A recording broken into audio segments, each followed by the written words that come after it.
Okay, looks like our numbers are slowing down here a little bit, so we'll go ahead and get things started. We do have a lot of important information to share. First off, we appreciate you all joining us this evening and taking the time to be here. So, first, want to welcome you and let you know that this information we're going to share this evening is primarily applying to those who are starting in the spring semester coming up here next week. If you are starting in either the summer or fall later on, you're more than welcome to hang around. A lot of this information will be applicable, although some of it could look a little bit different, so just keep that in mind. So, through this presentation, we're going to walk you through what your next steps are. Much of the information we're going to present can be found on our website at www.psu.edu/cost-aid. This presentation also is going to be recorded, and the slides will be available on our YouTube channel and posted to our site next week. If you have any questions throughout the presentation, you can certainly put those in the Q&A. I would just remind you that this is being recorded, and you want to make sure not to put any personally identifying information in there. So no social security numbers, no Penn State IDs, things like that. And time permitting at the end, we'll also have a live Q&A segment once the Bursar is done with their part of the presentation. All right, again, lots of information to share, so we'll go ahead and get things started. So we wanted to start off here by just showing you a picture of what our website looks like. So if you go to the psu.edu page, this is what you'll see. Cost and Aid tab is up there at the top in the middle. And over here is a lot of the things that you can find on that site. In addition to having all of these things located there, we do also post some Zoom videos on our YouTube channel that will kind of show you how to access and navigate all these different things on our site. So you can always access that at a later time if you have additional questions. All right, our agenda for the evening. We want to first talk about understanding the financial aid offer. And we'll talk about your different loan options. Talk about responding to the to-do list. Some specific information for students coming to Penn State from another institution. We'll talk about some satisfactory academic progress and how you remain eligible for your federal resources. We'll talk about setting up delegated access.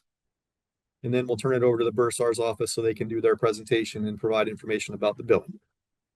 And as we said, we'll finish up with a live Q&A session if we have time. All right, so let's get started. As far as the financial aid offer goes, first thing you need to know is that instructions on where to find that offer will be or have been emailed to the students. So make sure you're checking your emails. That information will include both billable and non-billable costs. It will include all aid sources available to the student for the entire semester.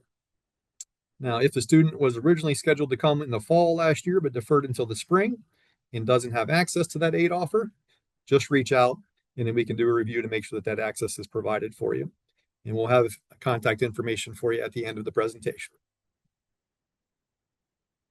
All right, once you log into your LionPath account, this is what the aid offer will look like. So several different pieces here. Up in the upper left-hand corner would be your estimated billable expenses. It will include, obviously, your tuition fees if you are living on campus, also your food and housing costs.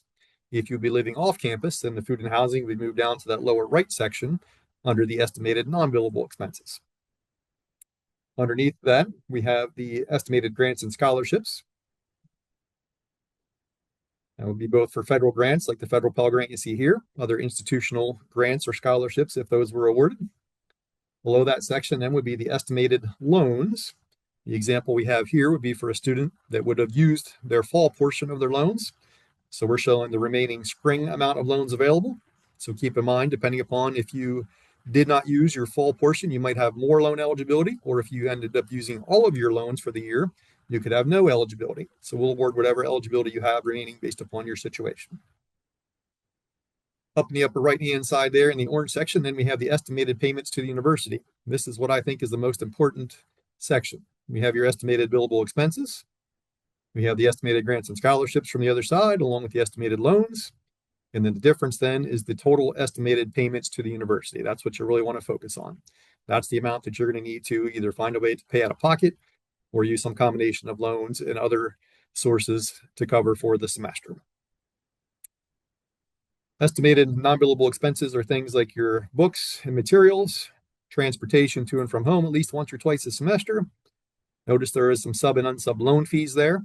The direct student loans do have an origination fee, as does a Parent Plus loan. So those loan fees are factored in there. So I bring that up to make sure that you understand that those loans will be a little less than what's posted as what actually applies towards your bill, and also some miscellaneous fees. So if you combine the estimated payments to the university and the non-billable expenses, that whole thing would make up what's called the student's cost of attendance. We'll talk a little bit more about that here soon. Okay, let's talk about some loan options. First, again, would be the federal direct subsidized and or unsubsidized loans. The reason that says and or is because depending upon your FAFSA data, the student may only be eligible for unsubsidized loans. The subsidized loan is a need-based aid source. So a couple things to keep in mind about these. They are in the student's name. They're automatically considered as long as they have a valid FAFSA on file. They must be accepted in LionPath. And there's an approximate 6-month grace period before the students have to repay after they graduate, as long as there's no pause in their enrollment status. And that's assuming they take at least 6 credits every fall and spring. The next option would be the Federal Direct Parent Plus loan. These are going to be in the parent's name. Again, it is a federal source, so they must have a FAFSA on file as well. Loan is automatically accepted because the parent accepts it through the studentaid.gov site. So no need to accept it in LionPath. And at the time of application, you can choose from 3 different repayment options. The last loan option then would be your private education loans. These are typically in the student's name with a cosigner. These do have to be accepted in LionPath. And also want to keep in mind that once they're accepted, there is a mandatory 10-day right of rescission period before the funds can actually be dispersed. So this is something I wanted to bring to your attention so you're aware of that. Good news is, as soon as they're accepted, it does show as anticipated aid, but we wanted to make sure you're aware of that 10-day period. Those are typically paid after the student graduates or is no longer enrolled. For any kind of grace period, you'd want to talk specifically with your lender about that. All right, a little bit more about the direct subsidized and unsubsidized loans. Again, as we said before, you must have a FAFSA on file to be eligible. There's 2 additional requirements. You must sign what's called a master promissory note, or MPN. Once you do, that's valid for 10 years, so you should be good there. You must complete loan entrance counseling. Both of those things can be done at the studentaid.gov site, same site where you file your FAFSA. And we also will put reminders show up on your to-do list in LionPath for you. Students are not required to accept the loans. In fact, they have the choice of either accepting them in full, they can accept a decreased amount, or they can completely decline the loans if they don't want to use those. If they decline them or reduce them and decide that they need them later, they can always be reinstated in 1 to 2 business days typically. Again, keep in mind these are loans, so all loan sources do have to be repaid. Something else to keep in mind for students that might be coming in the fall and the spring, the loan amounts are typically divided equally between the fall and the spring semester. So if you accept a reduced amount, it's going to be split equally. But that's a little different here with the spring semester coming up. All right, the Parent Plus loan. Again, like the other loans, the FAFSA must be on file. Application, approval criteria, and terms are available at studentaid.gov. Parent that does need to file or complete a master promissory note for the funds to be dispersed. Applications are now open. You must be either the biological parent or a step parent on the FAFSA. If you have a biological parent that is not on the FAFSA, they can apply for a Parent Plus loan. There's just some additional forms that have to be completed before that can be processed. If that's the case, again, reach out and we can get that added to your account for you. Again, it's a loan, so it does have to be repaid. And again, for this particular spring of 2026, you can use up to the full cost of attendance minus all the other aid sources.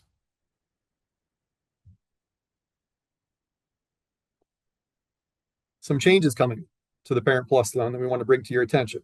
This is due to a law that was signed in July of 2025, one big beautiful bill. Starting in July 1st of 2026, there are going to be some annual and aggregate borrowing limits put in place. The annual limit is going to be $20,000 per year per dependent student, and the aggregate or lifetime limit is going to be $65,000 per dependent student. If you have any additional questions about that, we have some resources on this slide for you so you can take a look at and get more information on those.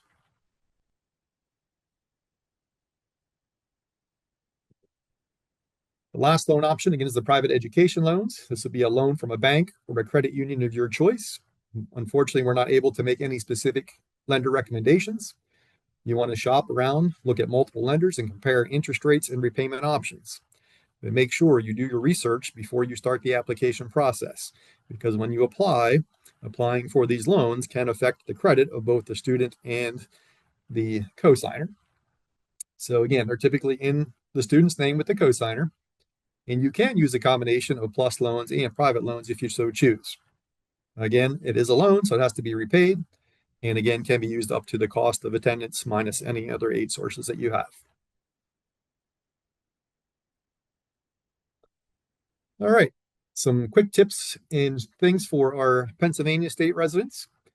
So FIA, which is a Pennsylvania Higher Education Assistance Agency, is moving to the Grant Us system starting in 26-27. So eligible students are going to receive information from FIA to create the Grant Us account. It only takes a couple of minutes, but it's very important to make sure that you do that. Something else that's important to remember is that the Pennsylvania State Grant Funds are an outside grant agency and source. Typically, they do not come in by the time the bill is due. So what we highly recommend that you do is you find a way to cover your bill using your other aid sources and not plan on that FIA grant if you're awarded it, because we never know when those funds are going to come in. If you use other loan sources or other ways to pay it, when the FIA grant does come in eventually, it would refund to the student. It could then be used to pay down some of the loans or used to save it for another semester towards other expenses, whatever you choose. If you have any questions about anything pertaining to FIA, there's all the different contact methods for you to reach out to FIA with any questions that you may have.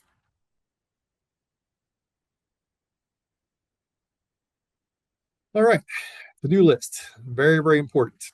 We highly recommend and suggest that students get into the habit of checking this to-do list at least on a weekly basis, if not more. If there's anything that we need you to do, any kind of action we need you to take, it's going to show up on your to-do list or in your LionPath account. So this can be seen by logging into LionPath, and anybody that's given delegated access, which we'll talk about here in a minute or two, can see this as well. So when you log in, and you click on My Information in the to-do list, you'll see items that could be initiated. That means that there's action that needs to be completed. Example here on the page shows the waive enroll health insurance. That's something that students would have to do. Anything that's initiated means you need to take action and do something. You might need you to submit some documentation, etc. If it says received, that means we have the information and we're in the process of reviewing it. Keep in mind that reviews can sometimes take 1 to 3 weeks or sometimes even a little longer for some specialty reviews, things like foreign tax documents, etc. Once the items are completed, they will be completely removed from the to-do list. So that's how you're going to know that they've been completed and done. And again, it can take some time for that to happen. So just be patient. If it's showing received, we're in process. So again, try to check this list out at least weekly, if not more. What happens if you get selected for verification? Verification is a process where the federal government decides to check the information on your FAFSA. This does not mean that you should go in and update or change any information. In fact, if you do that, that means there's going to be a higher chance of you being selected and have to provide documentation. So what happens in this situation is we're required to collect documents from you for us to verify and check and update any information that may not be correct. So if you're selected, it's going to show up on your to-do list. Selections can be completely at random, and not everyone is going to be selected. If you don't get selected, take the win and move on. If you do, make sure you check on that and get that documentation to us as soon as you can. Depending upon how our review process goes, sometimes we have to request additional documents. If we request additional documents, they'll show up again on that to-do list as well. So the example you see here, we have verify educational purpose, verify your tax information, initiated status. That means you have to take action. If you click on the links, it will contain instructions and links to forms, everything that you need right through the links in your to-do list on LionPath. One thing that's very important to keep in mind here is if you're selected for verification, this will pause or hold your federal aid from being dispersed. We cannot disperse any federal aid sources until the verification process is completed. That also means if you fail to reach out and submit the documentation that's requested in a timely manner, your federal aid could potentially be canceled. We don't want that to happen. So again, make sure you're checking your to-do list frequently and responding as quickly as you can.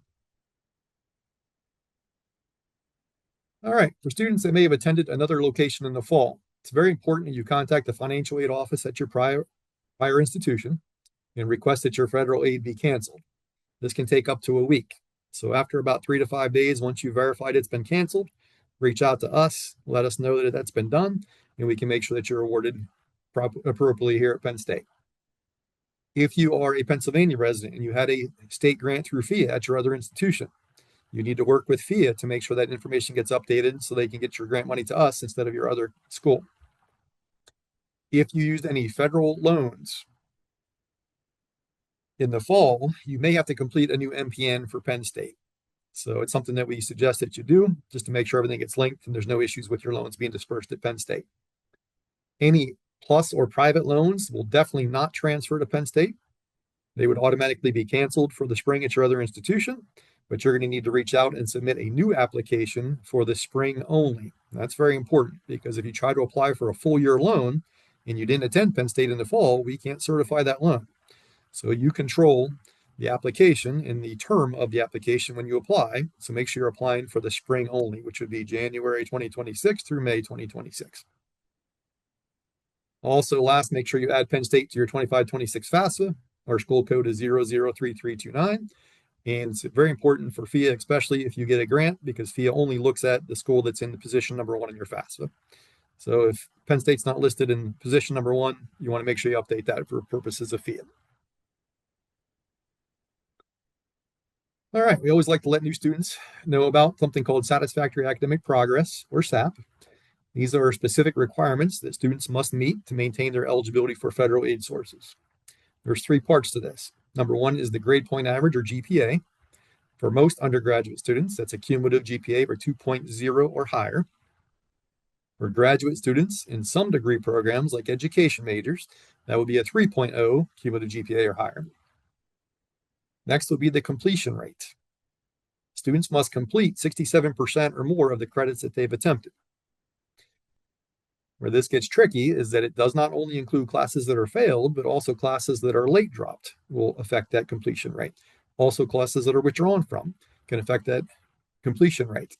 So we highly suggest before you drop any classes or withdraw from any classes, it's always a good idea to reach out and check on your SAP status or how that might be affected before you make that decision.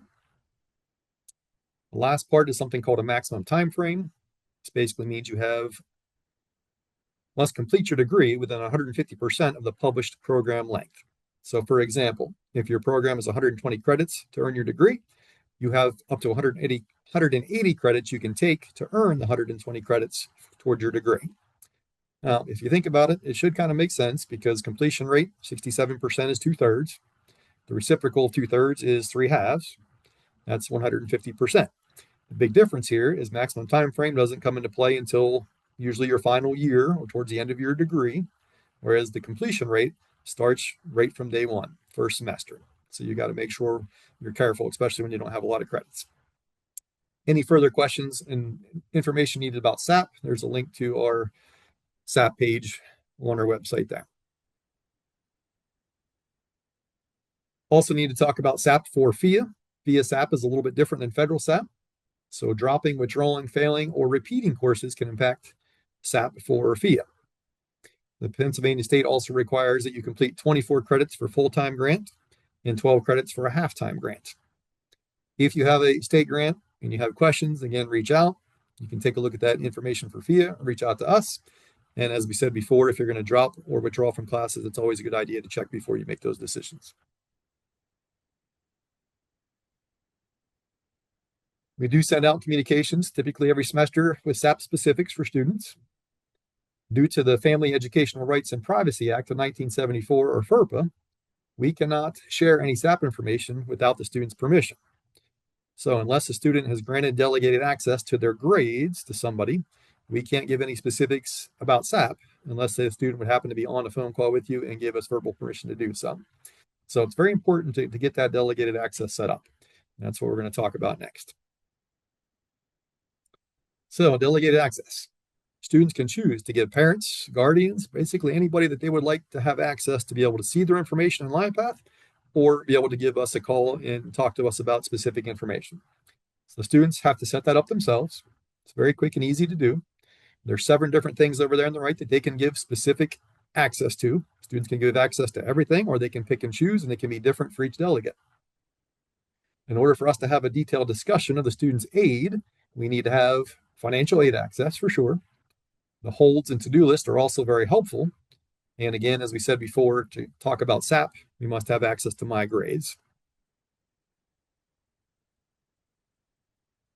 Here's what setting up the access is going to look like in LinePath. When you log in, you're going to select My Information. You're going to select on Grant Delegated Access there at the bottom, and then create a new delegate and follow the instructions. It really only takes a couple of minutes. It's pretty easy. And if you need any assistance, there's a nice tutorial listed there at the bottom of the page to kind of walk you through the process. Once the access is set up, then the person who is set up for delegate access is going to receive some information as well. So the delegate will receive an email with instructions with the login ID, a temporary password, and a PIN. So delegates have to set up that PIN number because that's what's going to have to be provided every time you call in to speak to us. If you forget your PIN or password, you can easily generate a new one at your discretion. We also have some tutorials there for the delegates to kind of walk you through those processes as well.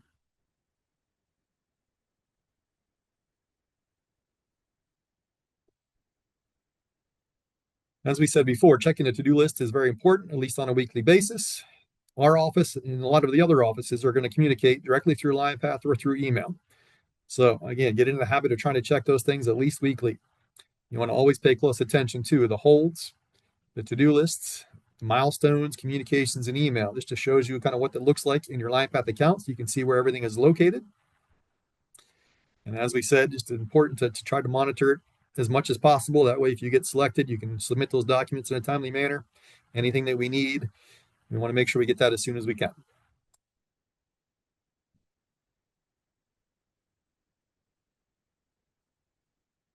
All right, quick wrap up here for you. The main highlights of what we wanted to make sure you're aware of tonight. Number one, you must accept your loans in LinePath. Scholarships, grants, Parent Plus loan do not need to be accepted. The other loans do. You have to complete your MPN and entrance counseling at studentaid.gov, or again, they will show up in your to-do list as well if you have to do those. Dropping, failing, or withdrawing from any classes can impact your aid eligibility or SAP. So again, always reach out before you make those decisions. Make sure you set up that delegated access to any parents, guardians, or anybody that you would like to be able to see your information or talk to us on your behalf. And watch for those student account statements and due dates. Good way to do that would be to follow us on one of our social media pages. We always post important dates and highlights out there for you. And again, keep a close eye on that LinePath and your email at least weekly. You do those things, you should be in pretty good shape. All right. Last, if you have any financial aid questions, if you are attending one of our Commonwealth campuses, you want to reach out directly to your campus financial aid staff. If you're attending University Park, you would reach out to what we call the Enrollment Services Center. That's a new office located on the first floor of the Shields building, where they can answer financial aid, registrar, admissions questions all in one location. It's going to be on the left side, first floor of the Shields building. This QR code and that link will also take you to all the contact information that you would need based upon wherever you're attending. Okay.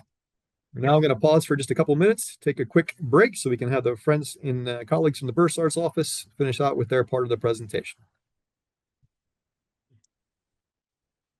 Good evening, everyone. I will start with the Bursar part of the presentation, and the information that we will be sharing, me and my colleagues, is available at the Bursar's website. And please take some time to do this review at your own pace. I know that you are receiving a lot of information, and there is a lot to take in. So you might be wondering, who is the Office of the Bursar? Well, our office manages all aspects of the student account for all students across every campus at Penn State. And the student account involves tuition billing, mandatory fees, payments, the processing of payments, financial aid posting, and refunds. And for today's presentation, me and my colleagues are going to be covering authorized payer access, billing information, payment options, refunds, and external awards. So let's get started. Craig mentioned delegated access. Well, there is another access that students attending Penn State must grant in order for Bursar representatives to be able to discuss any student account particulars. And this is due to federal regulations. So the access is granted by the student. And once the access is granted, a parent or a family member can view the student account activity and the balance, can make payments, and also they can enroll in a payment plan. And to grant that access, the student, as Doug has been correct, I'm sorry, has been showing us, is done in LionPath.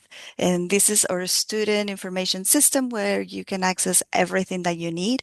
So to grant authorized payer access, the student just goes to My Finances or to Manage Account, My Account, make a payment.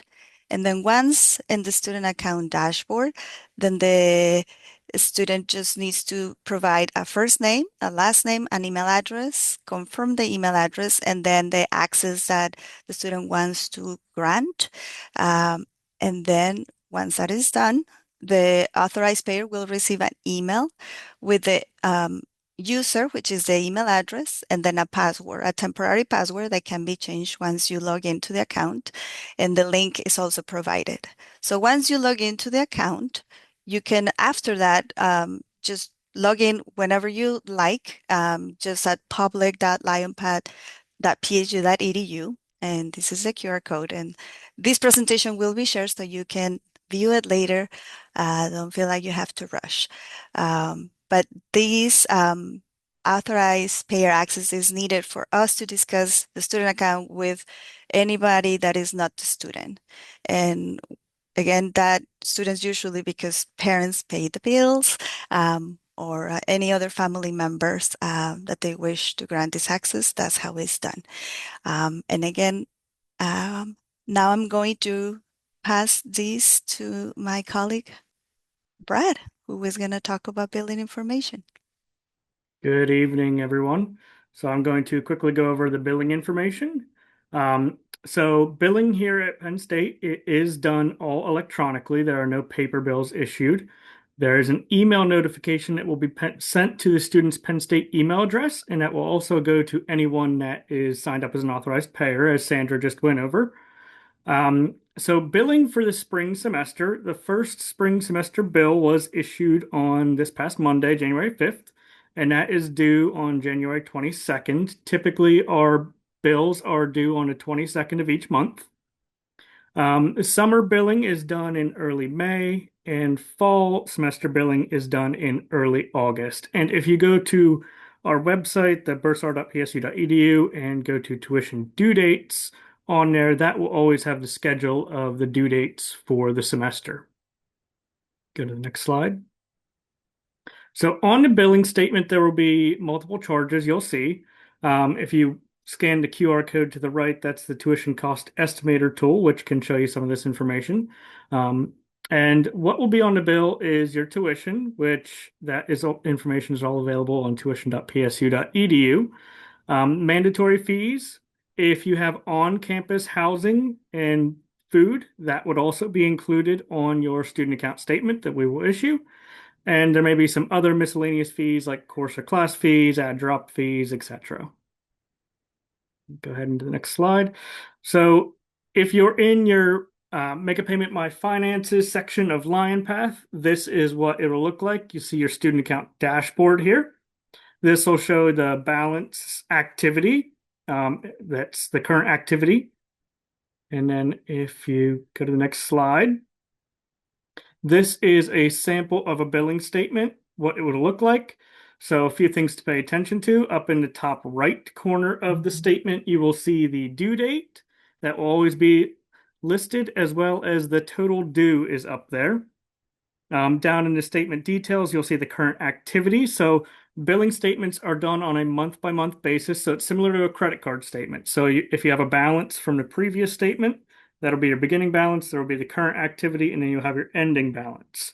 So these statements will go out every month, as long as there is any sort of activity on the account. If there's no activity, you will not receive a statement. But any statement there or any month there is activity, there will be a statement generated. The statement also includes your enrollment information, so any courses you're enrolled in, And if there are any financial holds on your account, those will also be displayed on the statement. And you can go to the next slide. And I will pass it over to my colleague, Adam, who will go over payment options. All right. Good evening, everybody. In addition to the aid source payment methods that Craig spoke about earlier, our office has non-aid payment sources and various options you can choose from in order to pay the tuition balance that's not being covered by any aid. So over quick overview, our main payment options are electronic check or e-check, credit card, a paper check by mail, Flywire international payments for our students who are not US based, the installment payment plan, and then, of course, 529 plans. Next slide, please, Sandra. So our three most common payment methods are the e-check, credit card, and the paper checks. E-check is an online ACH payment that is done from the student account dashboard that Brad was showing you earlier. These can only be processed from a US bank account. The perks are there are no fees involved with this payment method, and they are posted to the student's account immediately upon them being submitted. Another online payment option that's available is paying via credit card through either a Visa card, MasterCard, Discover, or American Express. There is a service fee, currently 2.25%, that is assessed on all credit and debit card payments. And similar to the e-check payments, these are also posted immediately to the student account upon submission. And the third option is to send paper check or money order. These would have to be payable to Penn State. They need to include the PSU ID, and then they are mailed to the University Park Bursar's office for all students at all campuses. And our address is listed here in the slide, which is 103 Shields Building and 664 Curtin Road. This address also appears on the statement. And with paper checks, due to the slowness of the mail, they typically take 7 to 10 days for them to be received by our office and for them to then be processed and posted to the student account. So if an electronic option is available to you, we highly encourage you to pay that way. Next slide, please. In addition to those three payment options, for students who are international, Penn State accepts payments through Flywire. Flywire is the only method for direct international payments that Penn State accepts. Next slide, please. And then in addition to the payment methods, Penn State also offers an installment payment plan every semester. During the fall and the spring semesters, the installment payment plan is spread across 4 months.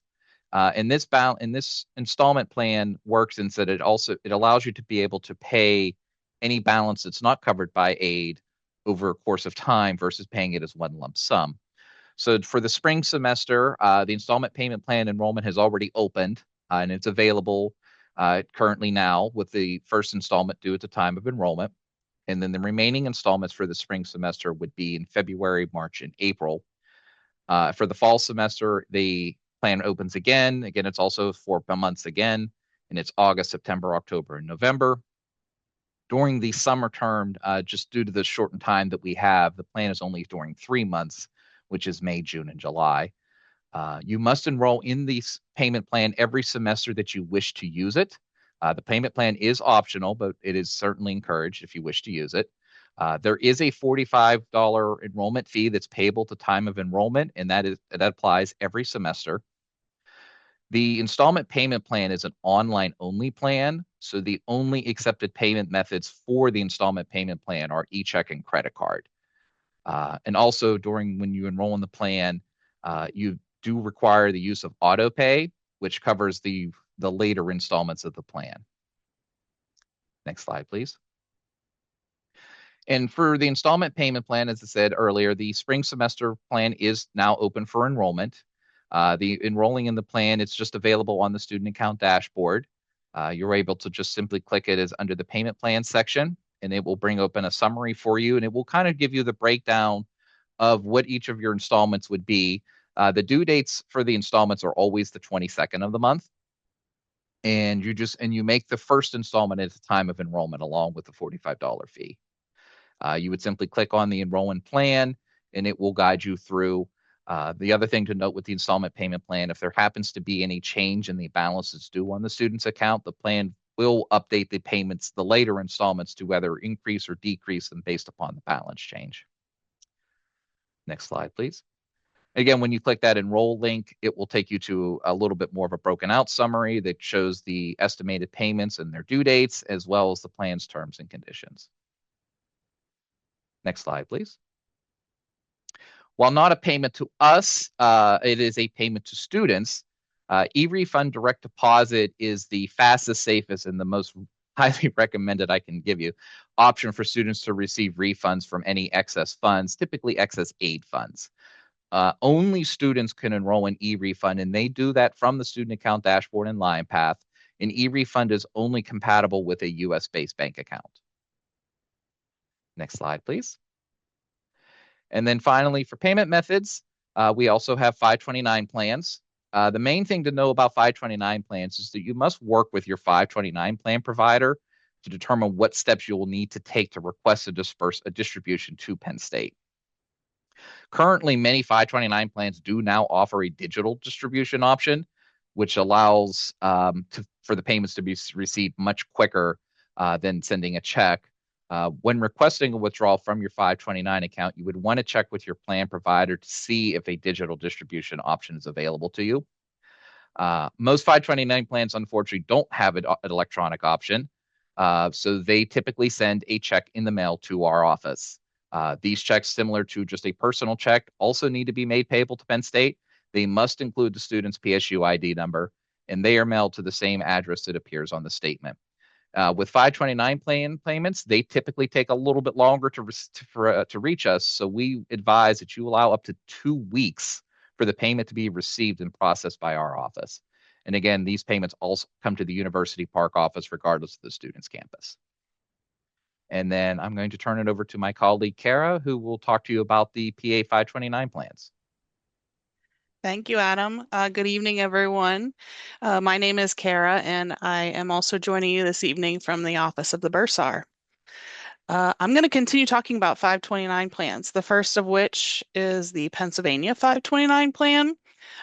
We, as an institution within the state of Pennsylvania, the 529 payment plan from the state of Pennsylvania is very large volume for our student population. So I wanted to talk about the 2 payment plans that are offered, one of which is the Guaranteed Savings Plan.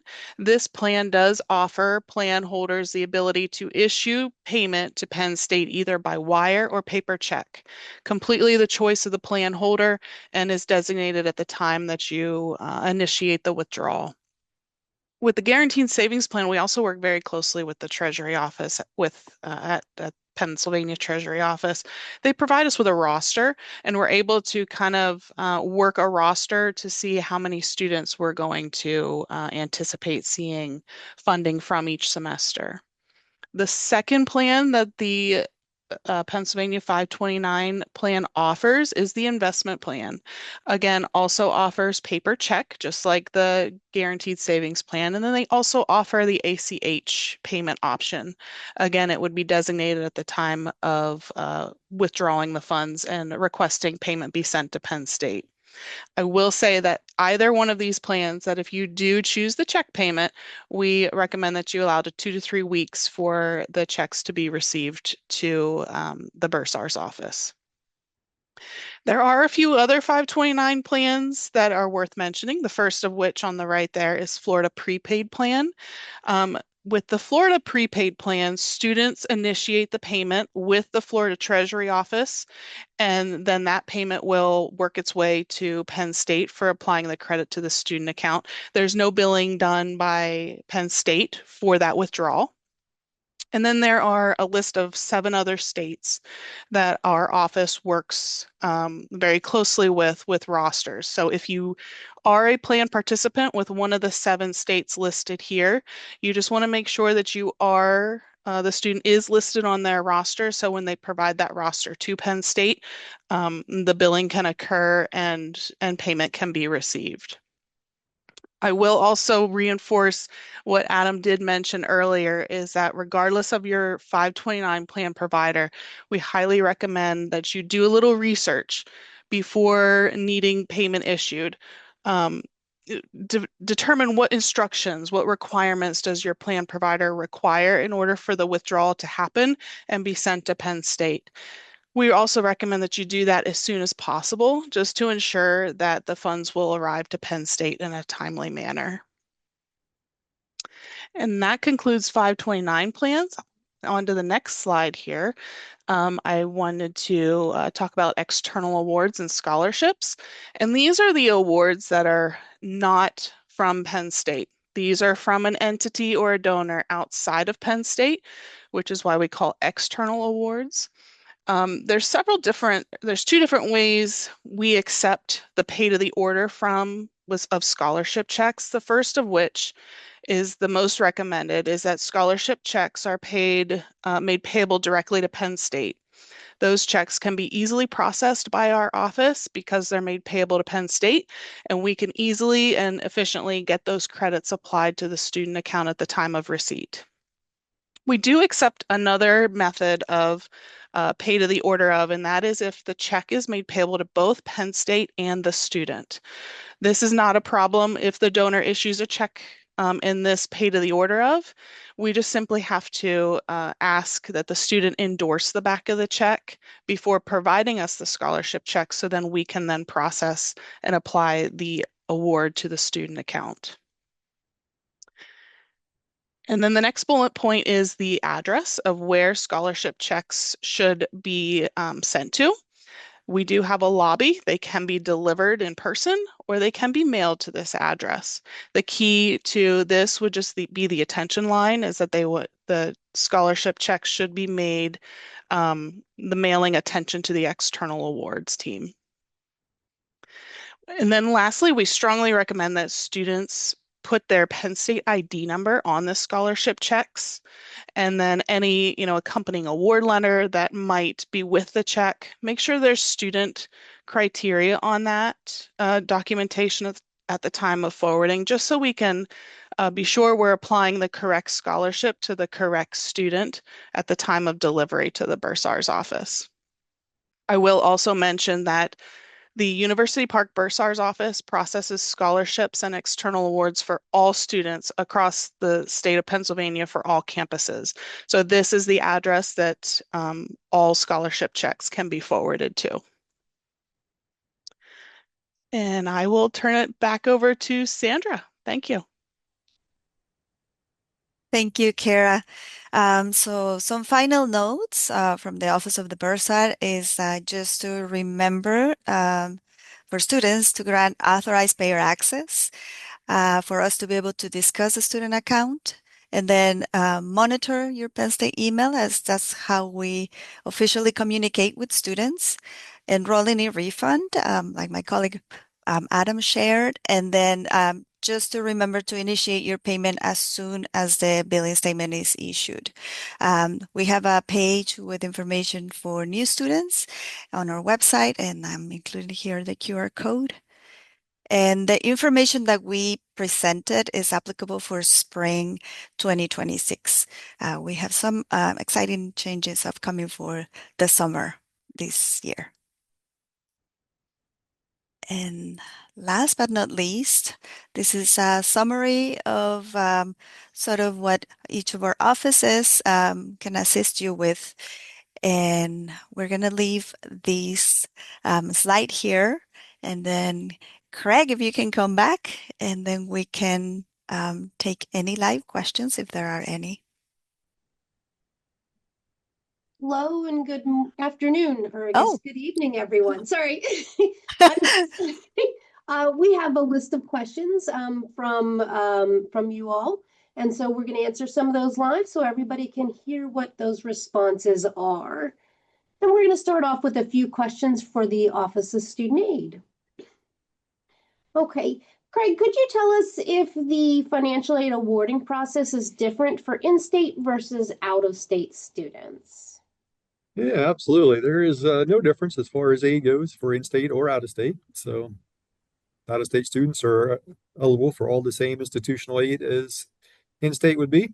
The only difference obviously would be the grants through FIA, and then obviously the difference in tuition costs. But yeah, everything else is basically the same. All right, thank you. Sure. Could you also tell us if you can still complete a FAFSA for the spring semester? Absolutely. Yeah. So we recommend you try to get it completed as early as you can, but you can always complete it up until the very last day of class attendance. So of course we can't aid or award you any aid until it's filed, but yeah, go ahead and get that done as soon as you can. Still plenty of time. Perfect. And then one more question for you to get started here. Could you tell us could you tell us who to contact for military benefit information? Yeah, absolutely. We have a Veterans Affairs and Services office. So any questions you have about that, we highly recommend that you reach out directly to them. Their website is veterans.psu.edu. They'll take care of you. All right. Thanks, Craig. I'm going to sort of move over to a few of the Bursar questions here. One of the questions is, do we need to notify the Bursar's office of outside scholarships each year?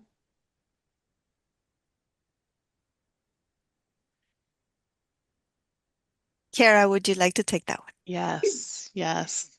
Thanks, Kelly.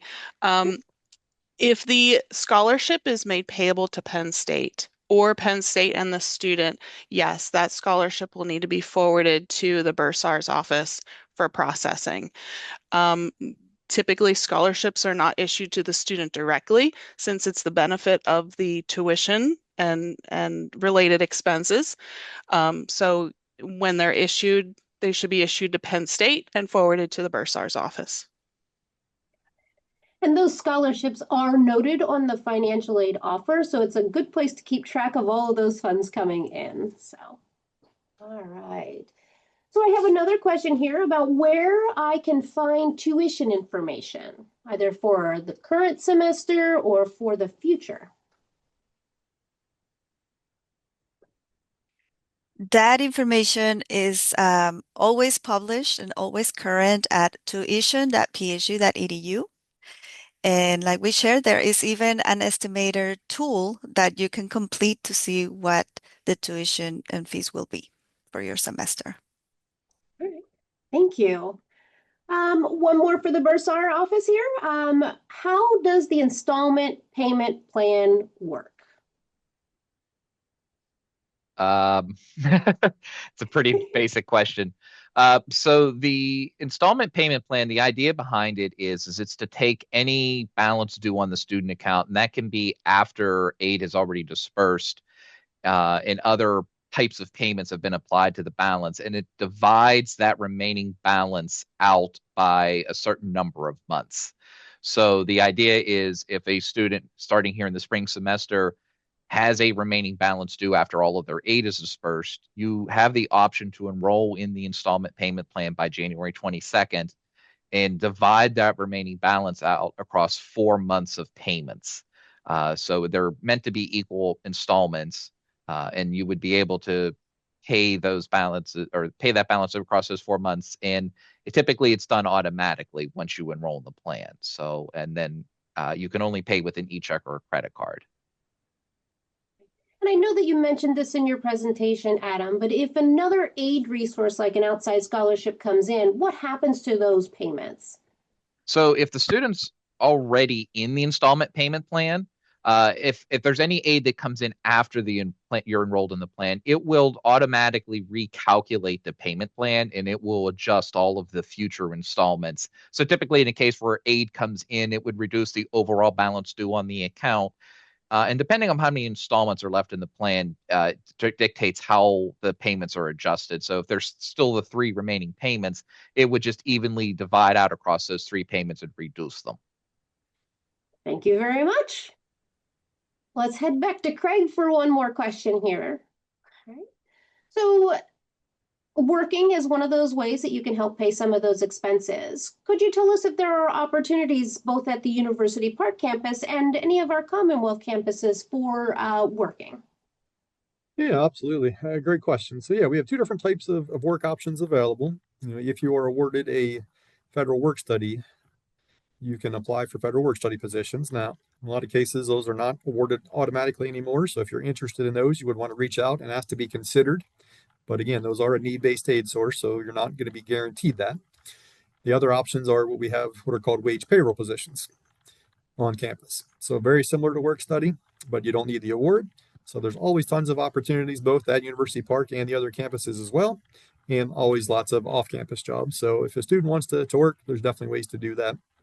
And something we would encourage you to do is do some exploring, because a lot of jobs, even off-campus ones, have some educational benefit there. So you might get a paycheck and you might even get some money to help you pay for school. So do a little bit of research and try to get the best bang for your buck. All right. Fantastic. One more for you, Craig. Could you tell us where we could find some merit-based funding? Yeah, absolutely. So our merit-only money typically comes through our academic colleges. So on our website, we have links to the colleges. So you want to make sure you know what the award process is there.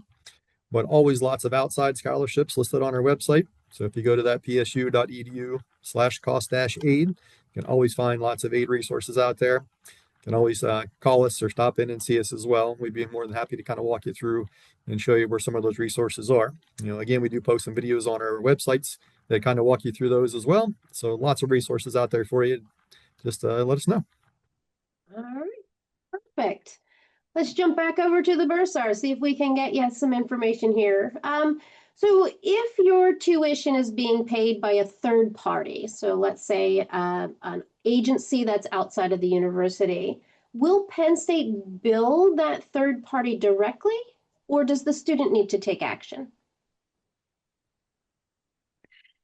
Thank you, Kelly. That is a great question. And we do have a special page for those circumstances. So it could be that an employer is paying or is reimbursing the student, or that we need to invoice a third-party organization. And so I will recommend that you get in touch with us, and then we can provide specific instructions to your case.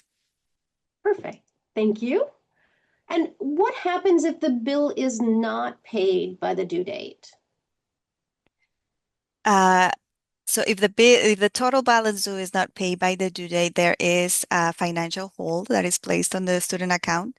The hold will not prevent anything from, that you're already in your semester of enrollment, but it will prevent future enrollment. And yes, that's the main consequence. And also, there is a late fee that is assessed, and it's a 1.5% on the total balance due. So that's why we stress to send the payment as soon as the statement is issued. Thank you, Sandra. And could someone just remind us when that bill is due for the spring semester? So spring semester, the first bill is due on January 22nd. And then there will be a statement issued each month at the beginning of the month, and those will be due February 22nd, March 22nd, and April 22nd, if there's any balance remaining. Good. So avoid that late fee, get that payment in on the 22nd of January. Super. All right. And then one final thing for Craig here before we start closing everything up. Craig, could you sort of talk a little bit about what happens if you have a change in your family's financial situation from when you completed that FAFSA to now?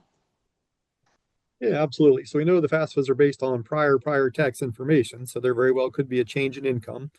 So we have at the Office of Student Aid what's called a special circumstance team that looks exactly at those types of situations. So if your parent had a reduction in income on another tax year, the process is we do have to have the tax year's data. So if it would be for 2025 and those taxes would be filed, you could contact the office and request a special circumstance review. If it's something that would be happening during the current tax year, since we just turned the page to 2026, unfortunately, you would have to wait until the taxes would be filed. But again, we can always go back and do the review, and any additional aid that might result from that review could be gotten retroactively. So any kind of reduction in income on a tax year, make sure your parent has delegated access, have them reach out and just request to talk to the special circumstance team, and they'll help them out. Perfect. Thank you, Craig. And there You're are a number welcome. of families in that same situation. So definitely reach out either to your campus financial staff and or the Enrollment Services Center to sort of walk through how that process happens, okay? All right. Not seeing any questions that we need to answer live. I do have someone asking to repeat something here. What needs to be paid by January the 22nd? So if you received a January tuition statement, so if you got a statement from us, that entire balance due would be due by the 22nd, or you could enroll in the installment payment plan prior to the 22nd, and that would also cover paying a balance to prevent any late fees. Thank you, Brad. Okay. Well, we're going to finish up the questions in the chat, and we are going to say once again, thank you for joining us. If you have additional questions after this, definitely reach out to one of our offices and we'll be happy to help where we can. Thank you, everyone.